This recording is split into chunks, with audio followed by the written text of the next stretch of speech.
Thank you very much. Thank you. Well, my next guest, you can call him a gentleman and a scholar, man. Show some love for that. The man is a gentleman and a scholar. No, this man handles the breakfast show for Star FM, and I'm sure you know him, Robert Nii Arday Clegg. Show some love. And I like this guy, you know. I mean, this is a very accomplished accomplished gentleman that actually has his master's in law from Harvard University. Wow. Give it up, man. Has his own law firm and has time to run the morning show every morning with impeccable professionalism. Put your hands together. Help me welcome Robert Nii Arday Clegg. There we go. All right. Robert. Hi, KSM. Welcome to the show, man. Thank you very much. It's good to have you here. It's great to be here. Fantastic. So we're just going to go for a small commercial break. Right. When we come back, the man is in. We'll be right back. It's gonna get sweeter than guinea fowl. It's the KSM Show.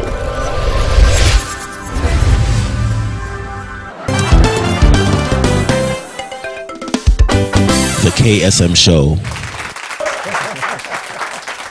I'm sorry, before I start, let me apologize. You are way overdue.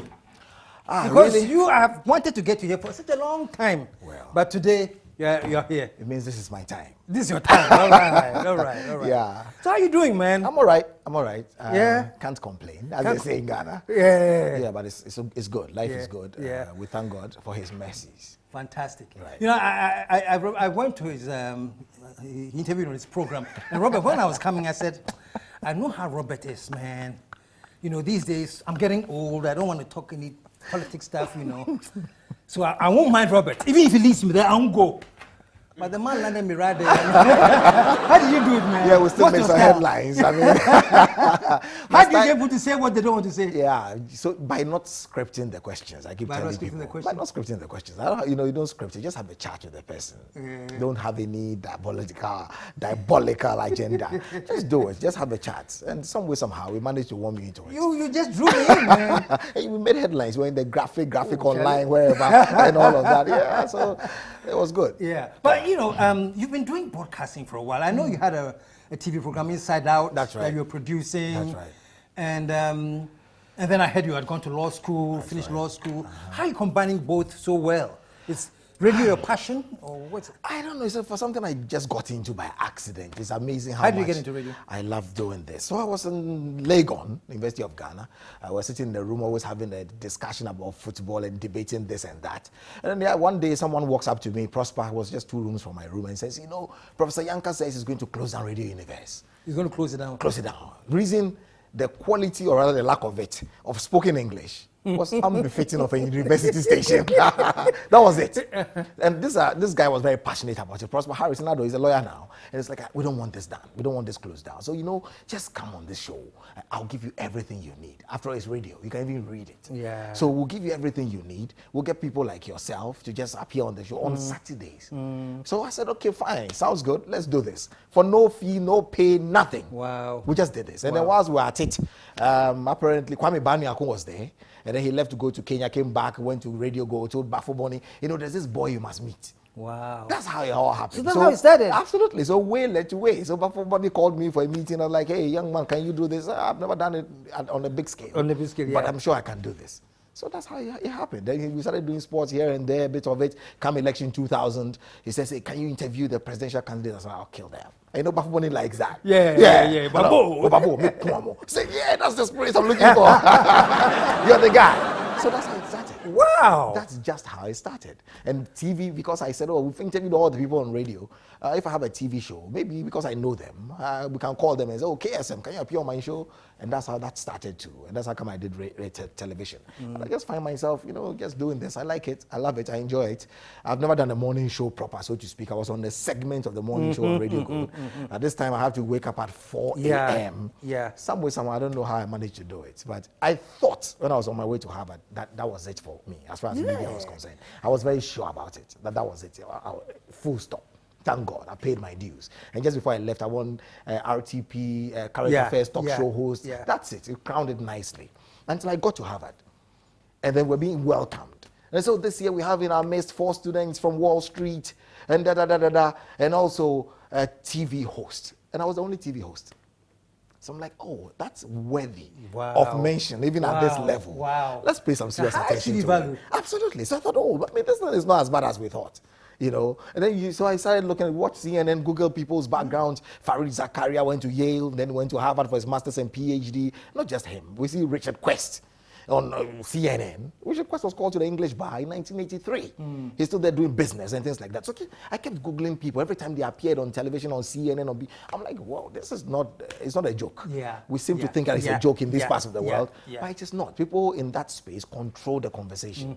They control the conscience of the nation. So whatever we've studied, whatever we've found out, whatever we've discovered, we must bring back to the media. So yeah, Bola Ray came along. It took a bit of convincing, but he managed to convince me. For good reason. You can put your mind to that. Not exactly so. I mean, I thought the offer should have been bigger. But then I went into it because I thought, okay, let me go in there, prove myself for a year. Okay. Then we can talk about the offer again. It's 6 months down the road. Okay. Just half the cost down. Yeah. I'm sure the conversation will be nice. 6 months from today. Sure. I'm sure. But very, very. Oh wow! Yeah, but it's great. You know, I'm so happy because the media, broadcasting, they need this kind of value, because people downplay it too much. You know, too much. And normally somebody think about it. It says we're going to have a law, but they will radio. So exactly. But you have killed that terrible. A friend of mine called me the other day, and this is a lawyer. Who says, "Hi, Robert, I'm here with other lawyers. We've just had a conversation. But since I'm your friend, or the best friend amongst a lot, they've asked me to communicate our view to you."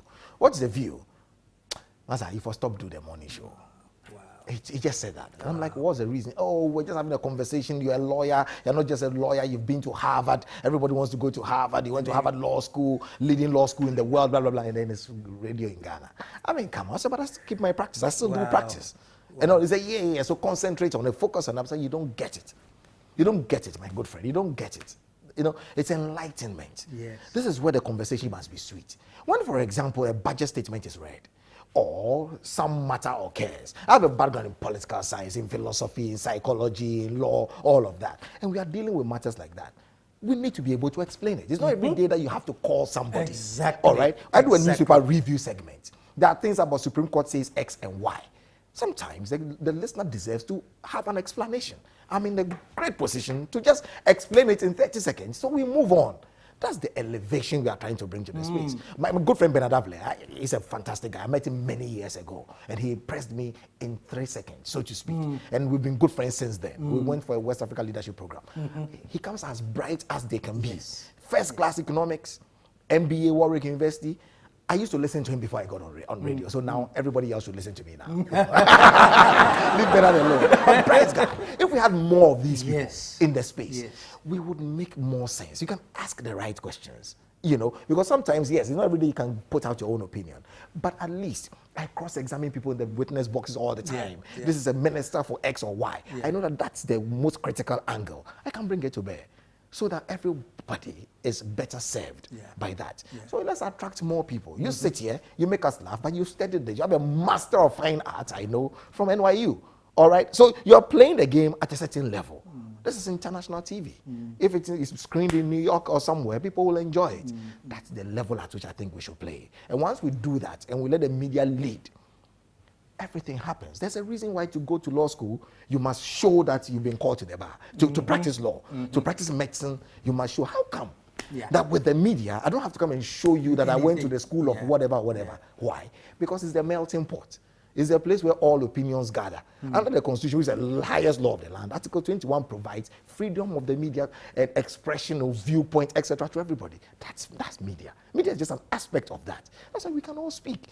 That's the nature, that's the way in which we make societies grow. That's a line, man. Roberto Clegg. Hey, but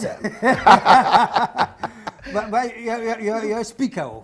You've always been. I've always been. You articulate so well. I've always been. This is what I do best. And your firm is a corporate. Oh yes, corporate largely. office, yeah. Because you know at Harvard, what many people don't, I didn't do the general degree. Okay. Because Harvard admits 180 Master of Law students every year. And then once you get there, you can do a general degree, which most people do. Most people do that. But there are concentrations. You can do a concentration in human rights. You can do a concentration in tax or in corporate law, finance, and governance, which is what I did, the last one, corporate law, finance, and governance. So once you get there and you're interested in a concentration, you have to make a further application. Okay. So we've admitted you, but you may not get a concentration and still do your general. Okay. But I applied. They normally take 12. That in our time, they took 11. Thankfully, I was part of the 11. So I got to, and I've never been the quantitative type. I'm sure you can tell. I mean, I've never been the quantitative type. I couldn't calculate anything. I couldn't add 1 to 1 and things like that. Impossible. But here was a very challenging thing for me. I met a certain professor whose name I will forever mention all my life, Professor Catherine Spear. She is not a lawyer. She has a first degree from Yale in mathematics. In mathematics? Yes, and a master's in economics and a PhD in economics from MIT. And she was teaching us quantitative methods for lawyers. Wow. The idea is not to make a lawyer speak to you. It's about, we are moving you away. You say you want to be a corporate lawyer. You meet quantitative analysis. You meet business people. This is the kind of language they have. This is the things that they do. And some weeks down the road, I told her, thank you, madam. I enjoyed your class, but I'm off. She said, you will never leave. I'll let you go.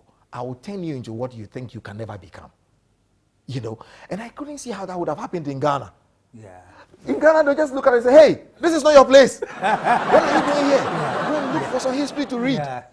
This lady said, I've looked at your transcripts. She invited me. I've seen so many A's in literary things. You can translate it into quantitative matters. You are able to do that. She made me believe beyond myself. The following day, she got a young gentleman, bright JD Harvard boy. He said, this is your teacher from now until you finish this school.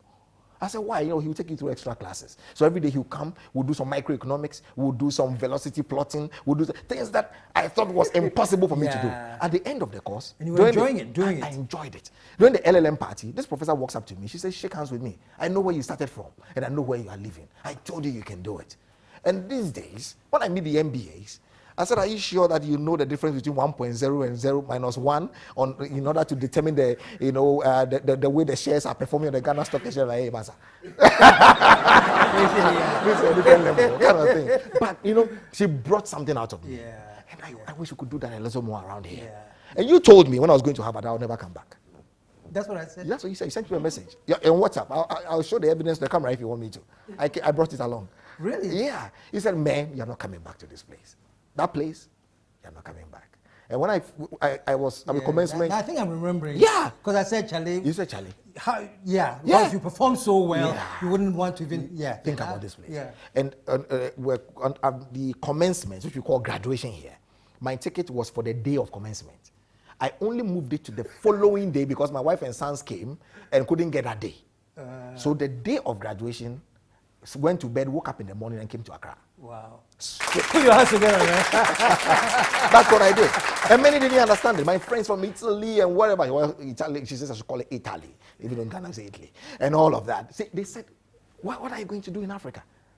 To date, people still send me messages and say there's an opening here, there's an opening there in New York, in whatever. What are you doing? You're wasting away. I said, I'm not wasting away. I'm adding to the value of where I come from. I'm so glad you disproved me. Yeah. Because I know, and going to Harvard, and right after graduation, there are poachers waiting. Oh, yes. I'm sure they were, you know. Yeah, so there are like, so many the kind of 6 figures, 7 figures going to throw at you there. And even those who don't end up in America end up in ADB, African Development Bank, just name it. People who came back to Africa in different countries in Africa, earning a lot of dollars and all, you know, things like that. And here I was focused, narrow.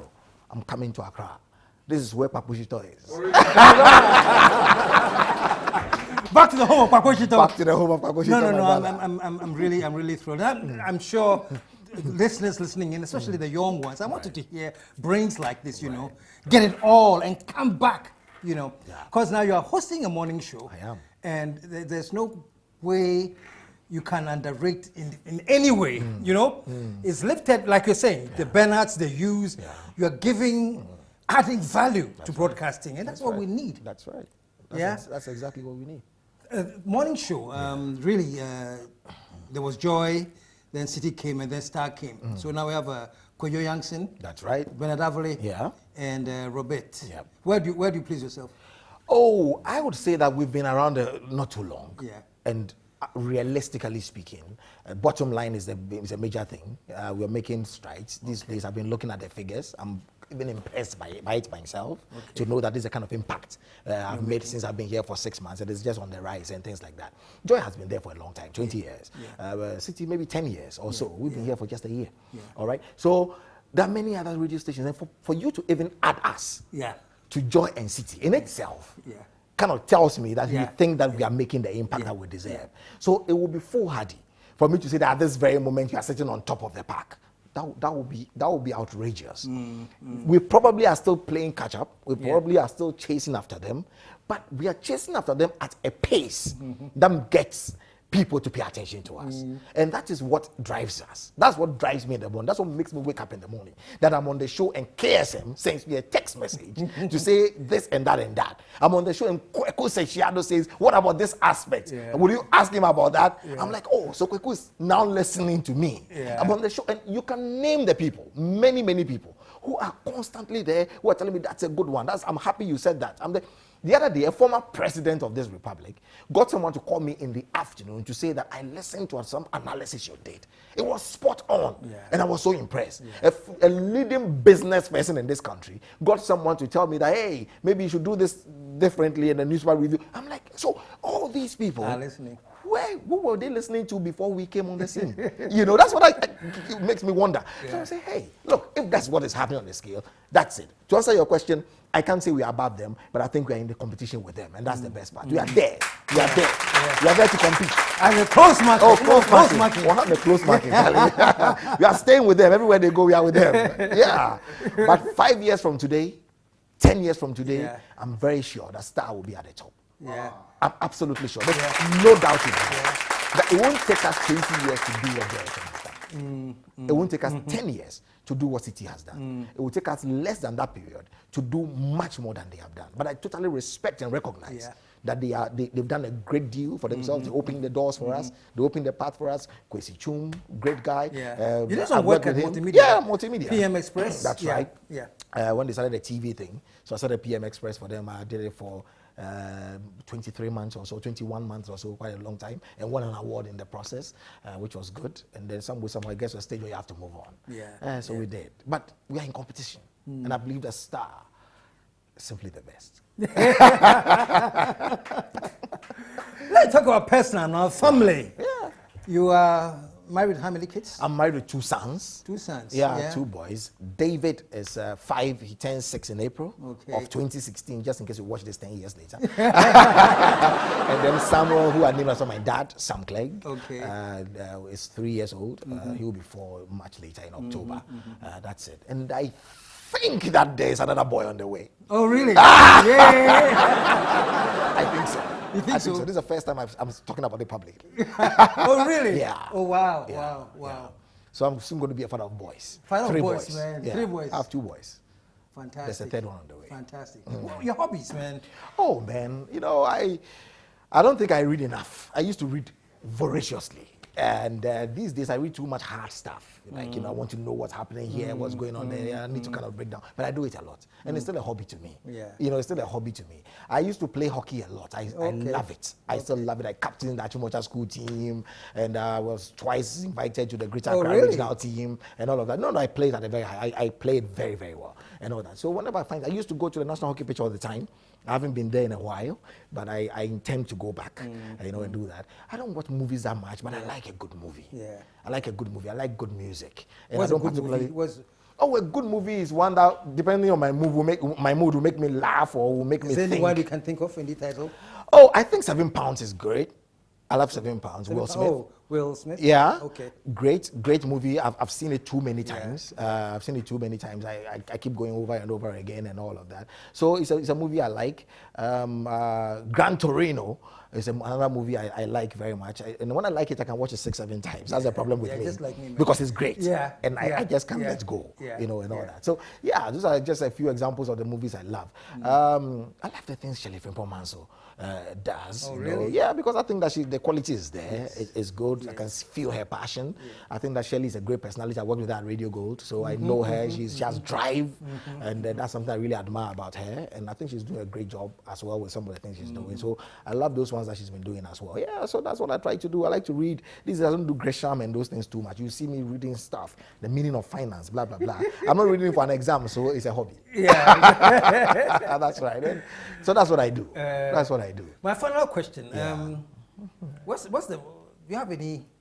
Because how do I put it? You look very serious, very focused. Yeah. You know, and people like you too, when they choose to be rascals, they are equally dangerous rascally. I totally agree. You totally agree. Totally. What are your rascal days? Totally, because I was Jama leader of my house. Okay.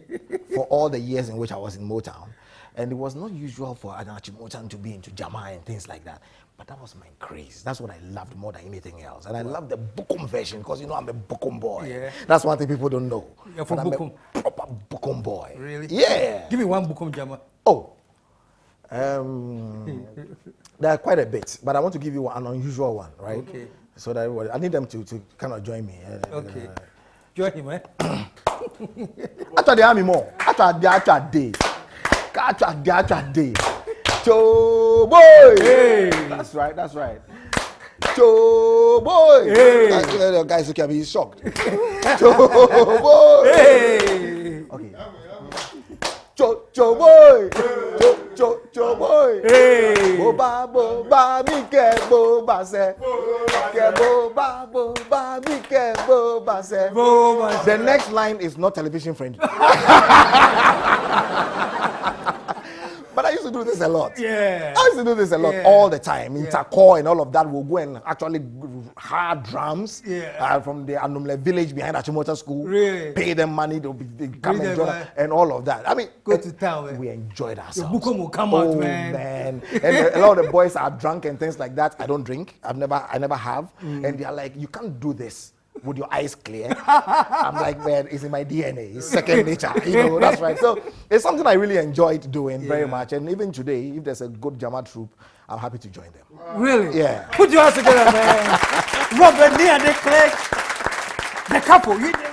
I just said the couple that on radio one. Some guy in Takra, they called Emmanuel. The other day he just called. He said, hey man, I'm so impressed by you. I think you are the Airwaves Capo. That's it. And the name some way, somehow, has come to stay. So people call and say, good morning, Capo. Good morning, Capo. And that's it. So he called me the Airwaves Capo. And I like it. Wow. Yeah, I like it. I'm keeping it. Keep it, man. You are the couple. I'm keeping it. That's right. Robert, so I wish I had time, man. But we'll do this again, man. Oh, yeah, let's do this again. sometime. But I just have to have you here because I've been promising for a long time. I know. And even before you went to Harvard, that's true. I was talking about it. That's true. That's true. You know, and then you went. I thought you wouldn't come back. Yeah. So if you have come back, then you have to be. I'm here. One more time, Robert Nii Arday Clegg. Okay, that's Robert Nii Arday Clegg, and he's a corporate lawyer. He has his own firm. What's the name of the firm? Clegg and Everett. Clegg and Everett. That's right. And also the morning show host for Star FM. That's right. Stick around. We'll be right back.